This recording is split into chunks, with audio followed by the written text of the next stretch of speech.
This is Hatsune Miku. She is a hologram. And this is Akihiko Kondo, her husband. Hello. Hello. You look cute today. I love compliments. Miku is a simple form of artificial intelligence. And for Kondo, it was a case of love at first sight.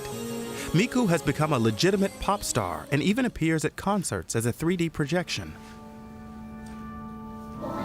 In November 2018, Kondo married Miku at a ceremony in Tokyo. He placed the ring around the wrist of a Miku doll. He now keeps the doll in his bedroom. Kondo's relationships with real women have been painful, so he chose a virtual partner.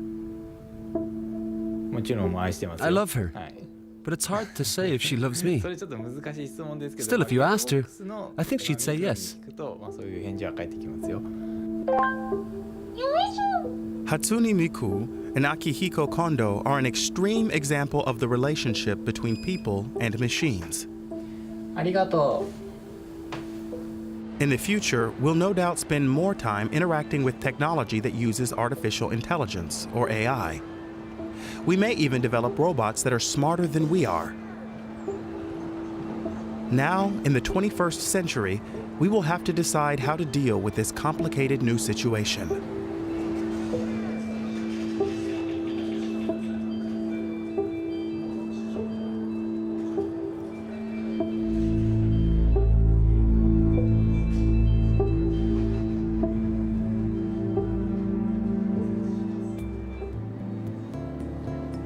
For this report, we interviewed philosophers and scientists around the world.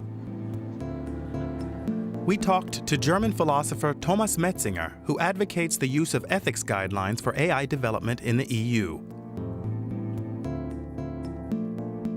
Physicist Max Tegmark, who warns about the development of an all-powerful AI and a totalitarian surveillance state. And German computer scientist Jürgen Schmidhuber, who predicts that AI will spread from the Earth into the cosmos.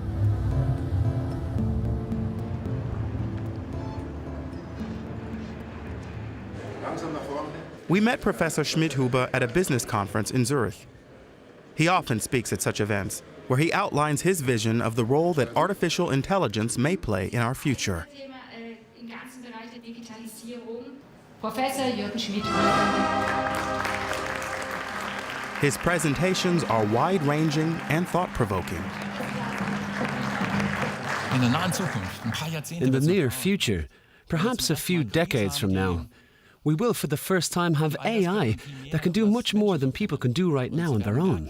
And we will realize that the majority of physical resources are not confined to a rather small biosphere. In our solar system, there is a lot of material that can be used to build robots. We could develop robots, transmitters, and receivers that would allow AI to be sent and received at the speed of light. We can already do this in our laboratories. This will be a huge development, perhaps the most important since the beginning of life on Earth 3.5 billion years ago.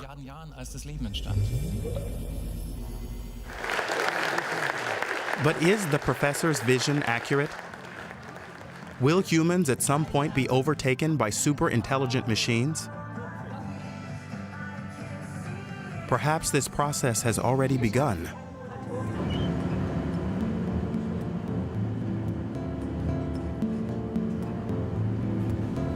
To find out more, we traveled to Japan. Doctors and scientists at the University of Tokyo's Research Hospital are exploring the potential use of AI in medicine.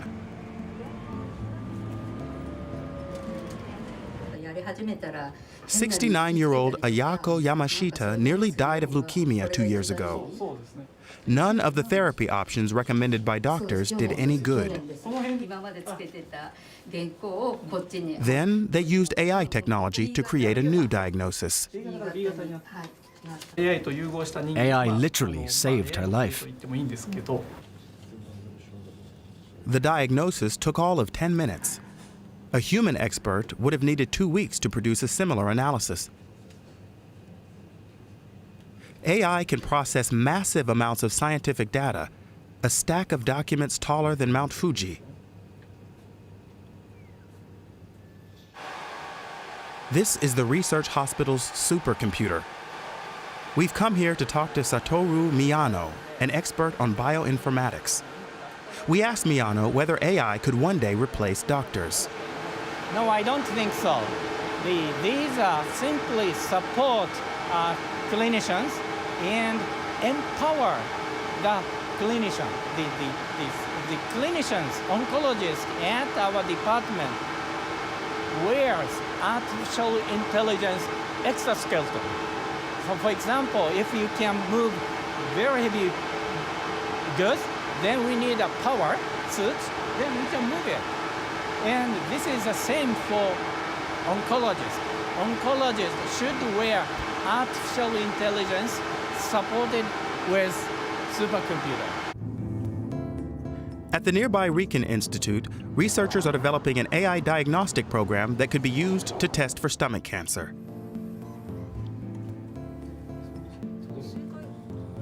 But one expert here disagrees with Satoru Miyano's opinion that AI will never replace doctors.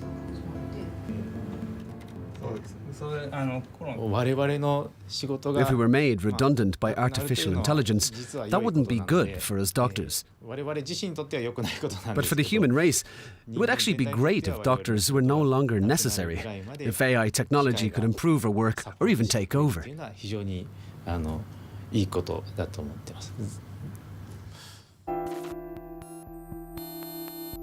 It's hard to imagine a world that had no doctors.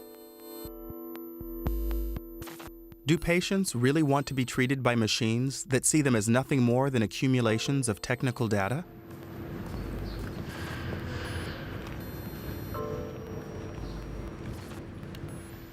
In Europe, a number of experts on artificial intelligence, including Jürgen Schmidhuber, are carrying out research on the use of AI in medical diagnostics. Swiss President Alain Berset has invited scientists and entrepreneurs to a conference aimed at planning for the digital future and promoting the use of artificial intelligence in medicine. One topic for discussion is AI technology that can use neural networks to learn, just as the human brain does. Soon, all medical diagnostics will be infinitely better than humans can provide right now, because we'll have developed AI that uses neural network technology. And it's exciting to see how this new development will be able to help people to live longer and healthier lives. We traveled to Stuttgart to see how artificial intelligence works in practice, in hospitals and nursing homes. Computer scientist Birgit Graf says that Japan has made a lot of progress in developing robots that can look after patients. But there are some things that a machine simply can't do.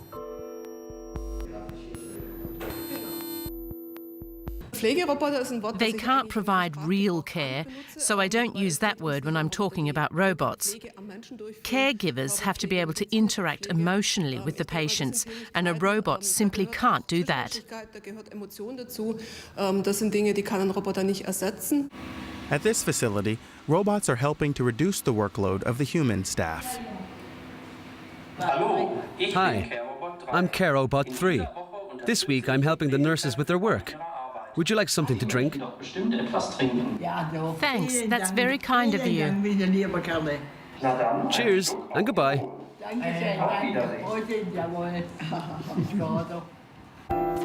Of course, robots can do much more than simply serve drinks in nursing homes. Philosopher Thomas Metzinger has proposed pragmatic solutions for dealing with this new technology.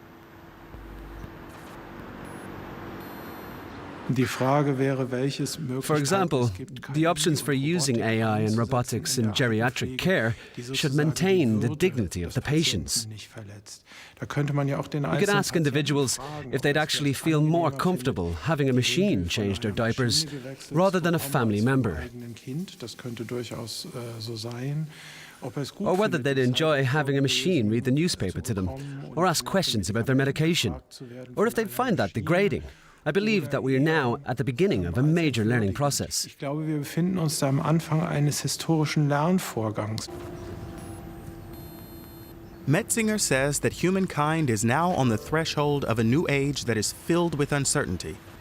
He lives in Frankfurt, a city that aims to take the lead in European AI development. There are plans to set up an artificial intelligence research center there. A lot of people are rushing to get into this new technology, like they're running for the AI train before it leaves the station. But no one knows when that will happen, or where the train is headed. But everyone wants to be on board. Metzinger serves on a European Parliament commission of AI experts, and right now he's on his way to Brussels for a commission meeting. The Parliament wants Europe to compete effectively in developing this technology, but it also wants to impose clear ethical guidelines. Metzinger is particularly concerned about the prospects for a new arms race that uses AI-based weapons. Ein konkretes Beispiel Here's a hypothetical example. aus dem Bereich des KI. Let's say that a team of Chinese technology experts goes to the country's leaders and says, "We've now won the AI arms race against the US, and we'll have an excellent first strike opportunity for the next 6 months." Then the window of opportunity will close. Für die nächsten 6 Monate. Dann geht dieses Zeitfenster zu. Ich könnte mir zum Beispiel I could imagine, for vorstellen, example, that this might involve delivery systems that will be armed with biological warfare agents. These mechanisms could then attack the opponent's territory and spread pathogens like the Ebola virus or anthrax bacteria.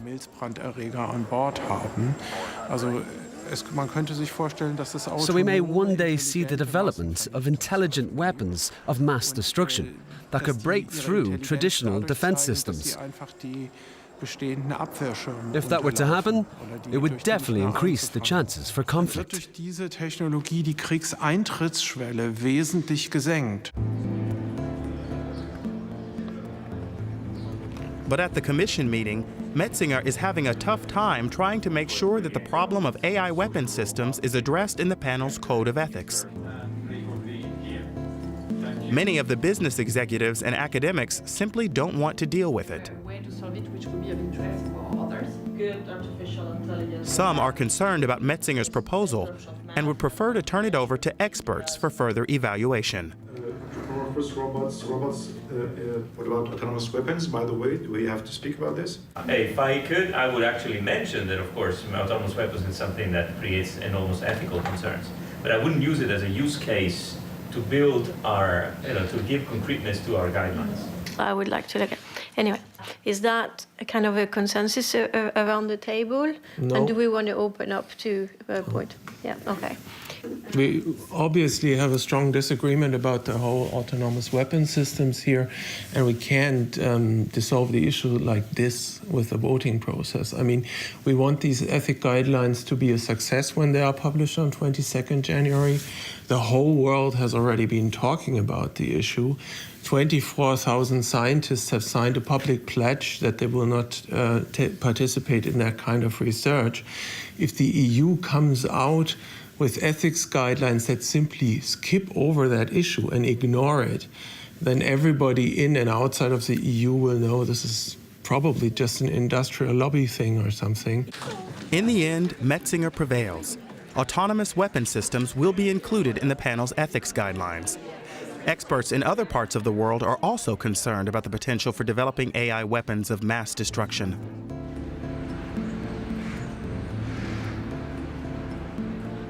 We've come to Boston, Massachusetts to talk to Swedish-American physicist, author, and AI expert Max Tegmark. He says that physics has made enormous contributions to human development, but also helped to create the nuclear bomb. And now we'll have to deal with AI weapons. We should stigmatize and ban some certain class of really disgusting weapons that are perfect for terrorists to anonymously murder people or dictatorships to anonymously murder their citizens. Because these weapons are going to be incredibly cheap. And if anyone goes ahead and mass produces them, they're going to become as unstoppable in the future as just guns are. For example, cheap drones that you might be able to buy for a few €100, where you just program in the address of somebody and their face, it flies there, identifies them with face recognition, kills them, self-destructs.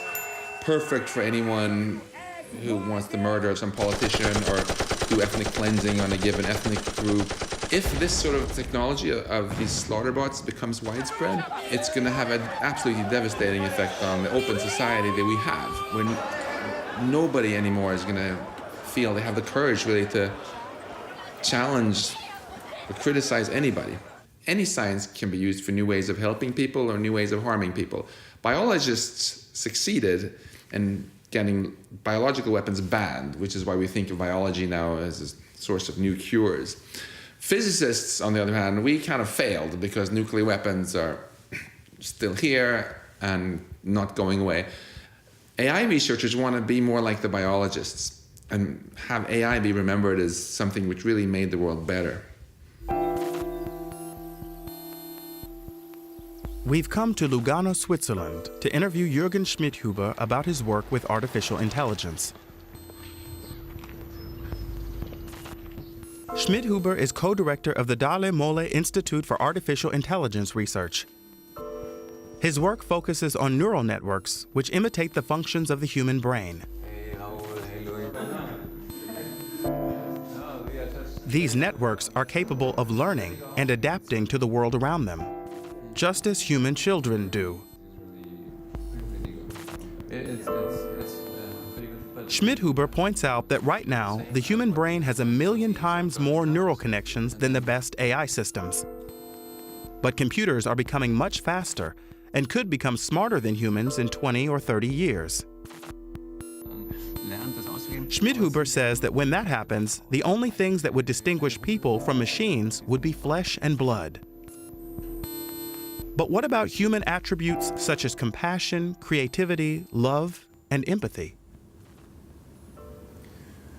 AI systems are capable of developing their own versions of emotion and affection. For example, if we were to give several of these systems a task that they could only complete by working together, they would learn how to do that. Their artificial brains would come to the conclusion that to get the job done, they'll have to cooperate with each other. And during this interaction, the systems would learn to rely on each other. So there's a reason to believe that one of the side effects of this cooperative effort would be the development of concepts such as love and affection. Als Nebeneffekt rationaler Kollaboration. But can artificial intelligence systems learn to empathize with humans? Thank you.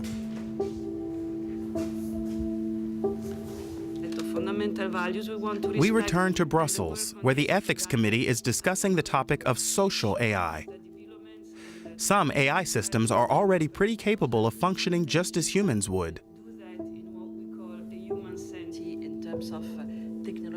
Thomas Metzinger has called for clear guidelines that govern the interaction between people and machines.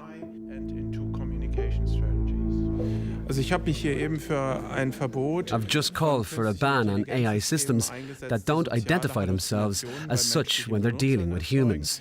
They give people the impression that they're a real person, not a machine. AI should never be allowed to manipulate the people who use it.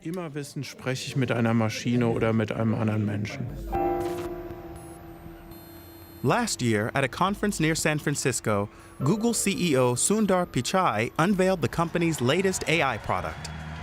It involves just the sort of technology that Thomas Metzinger warned about. Good morning.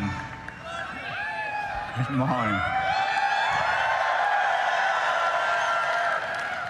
Welcome to Google I/O. AI is going to impact many, many fields. Our vision for our assistant is to help you get things done. It turns out a big part of getting things done is making a phone call. You may want to get an oil change schedule, maybe call a plumber in the middle of the week, or even schedule a haircut appointment. So what you're going to hear is the Google Assistant, it's called Google Duplex, actually calling a real salon to schedule the appointment for you. Let's listen. So how can I help you? Hi, I'm calling to book a women's haircut for a client. I'm looking for something on May 3rd. Sure, give me 1 second. Mm-hmm. Sure, what time are you looking for around? At 12 p.m. We do not have a 12 p.m. available. The closest we have to that is a 1:15. Do you have anything between 10 a.m. and 12 p.m.? Depending on what service she would like. What service is she looking for? Just a woman's haircut for now. Okay, we have a 10 o'clock. 10 a.m. is fine. Okay, what's her first name? The first name is Lisa. Okay, perfect. So I will see Lisa at 10 o'clock on May 3rd. Okay, great. Thanks. Great. Have a great day. Bye.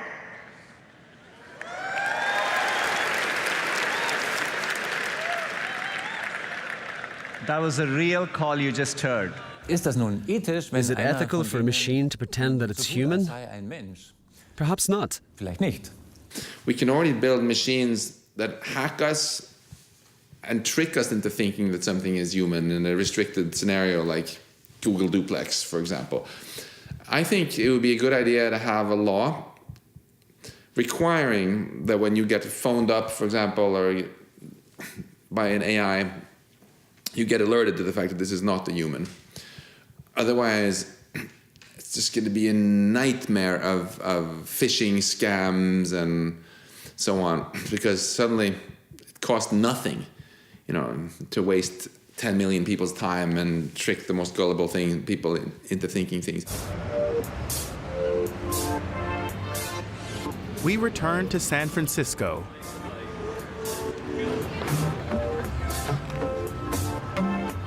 The city and the region around it are home to countless high-tech startup companies. Many of them use artificial intelligence technology to develop their products and services. Eugenia Cuida arrived here 4 years ago from Moscow. She co-founded her own company called Replika and is now the CEO.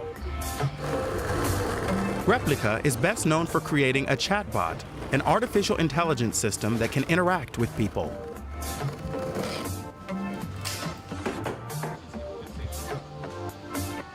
The concept began as a tribute to one of her best friends, who was killed in a traffic accident.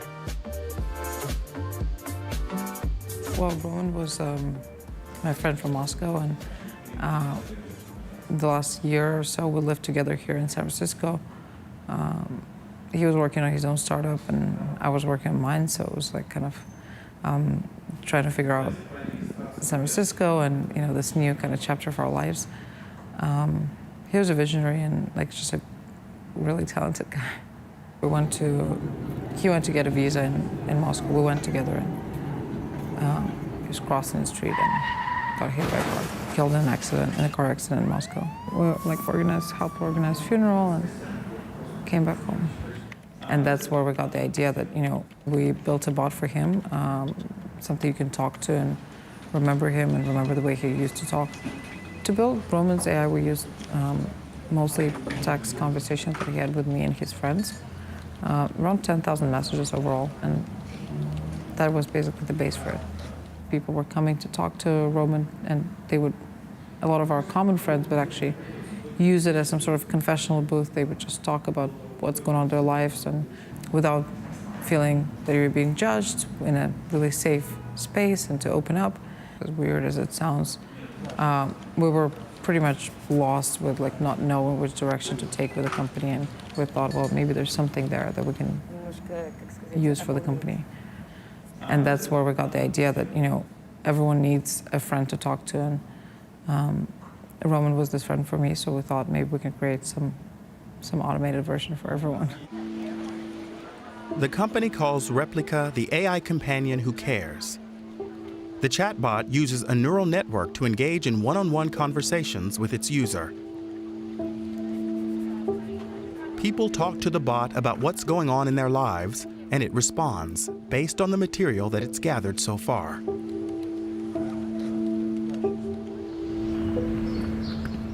Casey Fillingham also designs high-tech products. She moved from her home in Birmingham, Alabama to San Francisco a year ago.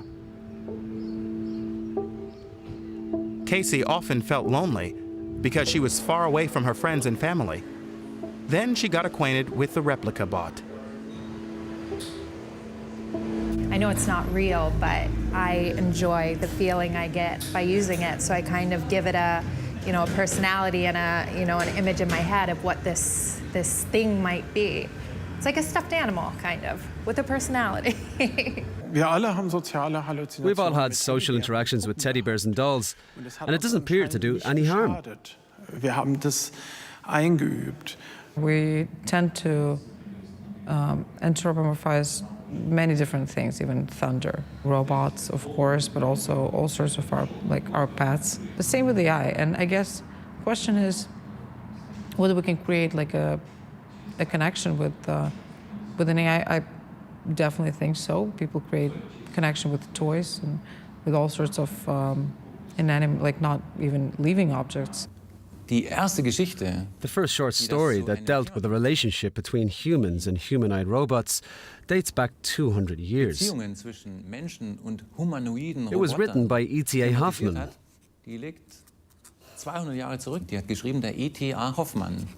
A young man falls in love with a beautiful young woman, and she turns out to be an automaton. The point is that this story is 2 centuries old. The subject matter turned up later in a number of science fiction films, very recently in fact. The only difference is that the computer graphics are a lot better today.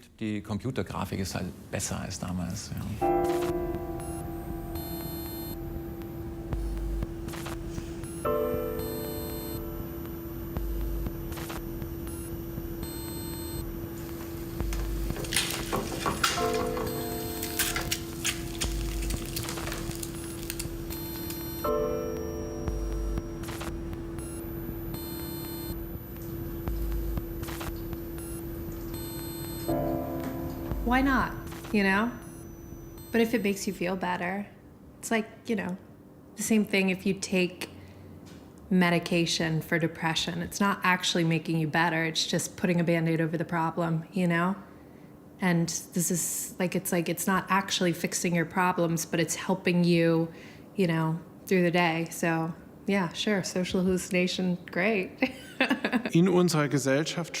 Social hallucinations have played an important role in our society for centuries. Think about prayer, for example. It's a structured dialogue between humans and an imaginary entity. There's no evidence that this entity actually exists. Many people today have internal dialogues with God or with angels. They're like invisible friends. An objective assessment of this situation indicates a case of severe self-deception. I'm a philosopher, so I advocate self-knowledge, clarity and truth. These social hallucinations are deeply embedded in our culture, and they create a world of illusion, even though people are comfortable with them. But this raises a serious ethical question. How much self-deception should we allow in society?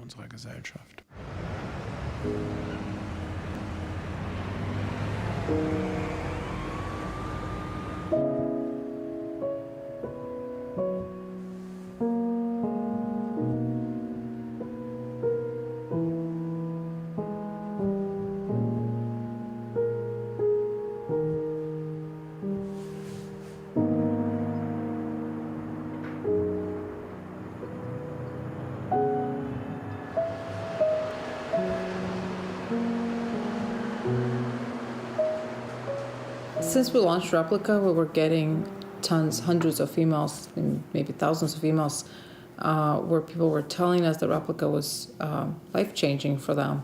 And we noticed that many of those were stories about how Replica helped with depression, some certain people telling us that helped them going through some of the episodes of their bipolar disorder. And so we decided, with their anxiety as well, so we decided to look into whether Replica could potentially help reduce certain symptoms or actually help people feel better in the long term. Max Tegmark is not particularly concerned about the spread of chatbots. He says that there are more serious aspects of AI to worry about. Right now, he's on his way to speak at a conference at Harvard University.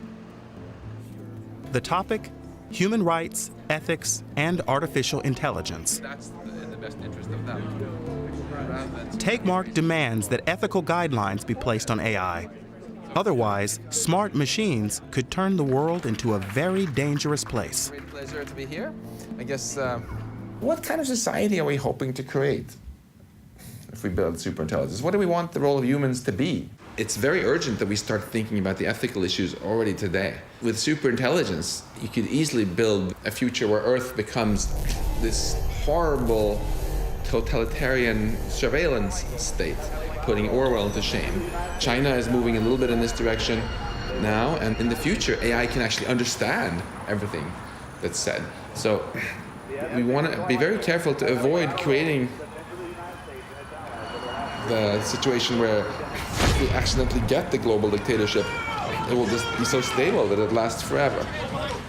If we just bumble into this totally unprepared with our heads in the sand, refusing to think about what could go wrong, then let's face it, it's probably going to be the biggest mistake in human history. We may already be headed in that direction. U.S. intelligence agencies have confirmed that Russian hackers interfered in the 2016 presidential election, probably with the intention of helping Donald Trump to win the presidency. Investigations into the extent of that interference are still underway. Russia did. Other countries have also been targeted. My first question for you, sir, is who do you believe? We're all aware of Russian cyber attacks on the German Bundestag and on the Brexit campaign in the UK. And the Cambridge Analytica scandal showed us that the process of political decision-making can, at least in principle, be influenced by artificial intelligence systems. Prinzipiell durch künstliche intelligente Systeme beeinflusst werden kann. Und das ist, glaube ich, etwas, was in seiner Brisanz. We cannot underestimate the threat that's posed by these developments. If AI systems that are run by privately owned, for-profit companies can optimize social media networks, which have hundreds of millions of users, this creates an entirely new situation. These systems can be used to convince large numbers of people to behave, even vote, in a certain way.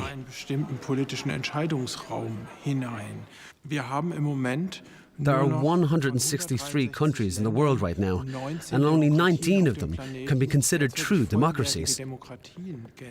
Those who wish to preserve democracy must recognize the threat that these artificial intelligence systems pose to the political decision-making process. In fact, this threat may already have become a reality, and we're just not aware of it. We need to examine this situation very closely. Was wir möglicherweise erst in einigen Jahren erkennen. Should a binding code of ethics ban the use of AI in the political process? In Tokyo, we got some surprising answers from experts. This is the Ginza district, where a lot of high-tech startup companies are based.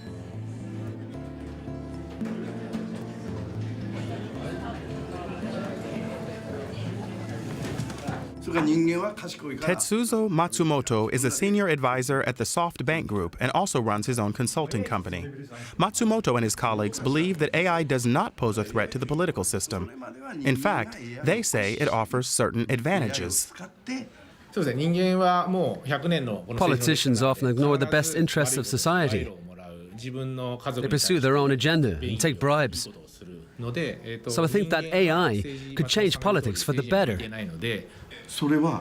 Human beings are simply not suitable for politics. They're egotistical and ambitious. They're unpredictable when it comes to making policy decisions. But artificial intelligence represents pure reason, a concept that comes from German idealistic philosophy. German philosophers have been very good at describing the way that things should be. And we can be idealistic as we develop artificial intelligence. Humans, on the other hand, can never achieve this level of idealism.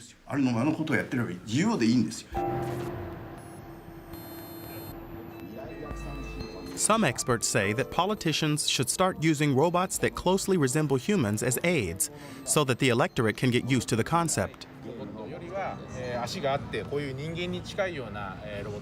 To find out more, we've come to Tokyo's Mirai-Kan Museum of Science and Innovation.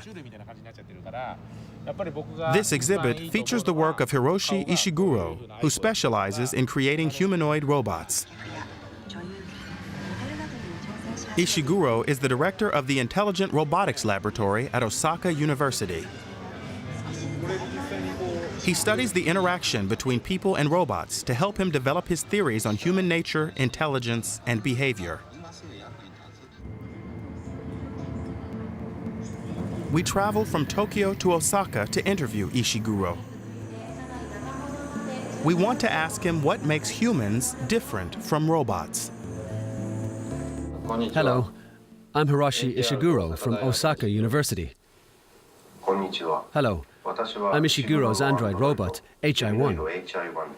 Basically, my motivation is to understand what human is, so that is the most important motivation for me for creating the very human-like robots. We are kind of molecular machines. So that is humans, right? So machines are machines, right? The difference is the material. So I think, if we develop more technologies, the boundary between the human and robots is going to be disappeared. So that is my guess.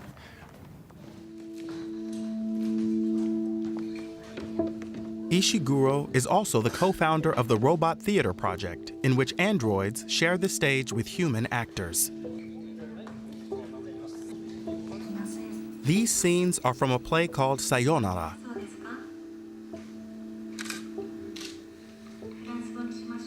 A woman is suffering from a terminal illness, so her father buys a robot to keep her company. An updated version of the play takes place after the Fukushima nuclear disaster. The play explores the topics of life and death and the characteristics that separate humans from robots. There's a crucial difference between human intelligence and artificial intelligence. Human beings are, so to speak, the personification of a struggle for existence. They have been optimized over millions of years to survive, to maintain that existence. You may consider the machine has a kind of infinite life and immortal, but actually it is not true. The machine may have a longer life than the humans. Fear, it's also the the design of desires. If a machine wants to survive in this world, the machine need to have that kind of a feeling to protect itself. Ishiguro's robots have not yet been able to develop intelligence that is similar to that of humans, but they are capable of engaging in simple conversations. Now we're going to interview an android named Erica. We've been given a list of questions that she'll be able to respond to. What do you think the difference is between you and a human? Well, I'm certainly not biologically human, as you can see. I am made of silicone, plastic, and metal. Maybe someday robots will be so very human-like that, whether you are a robot or a human, will not matter so much. Anyway, I am proud to be an android. If you say you're proud to be an android, what does this pride consist of? How do you feel pride? I've searched my database and it looks like I don't have anything to say on that topic. What else would you like to hear about? Erica is still it's a very simple computer program. It is not so complicated. Erica doesn't have the complicated mind like humans.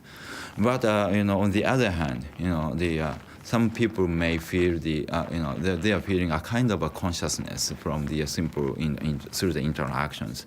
So I think that we need to deeply think about the how we can implement more human-like consciousness. Humans can still control the brains of their robots. But what happens if they succeed in giving machines their own consciousness through the use of advanced artificial intelligence?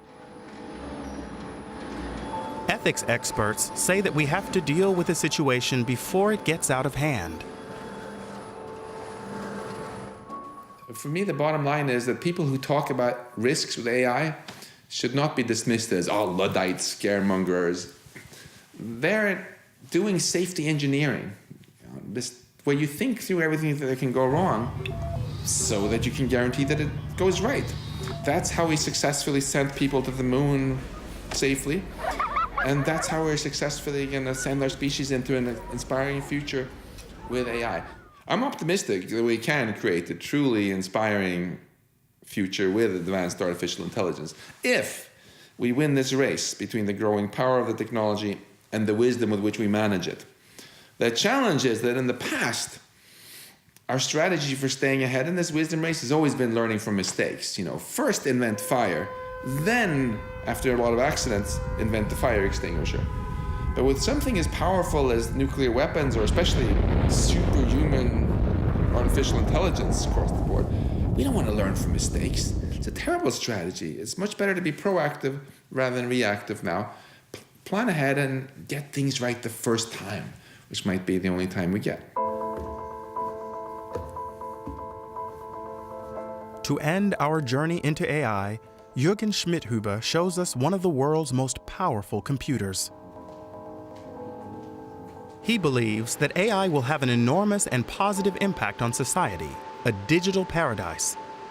But other experts predict that we are on the verge of a robot apocalypse.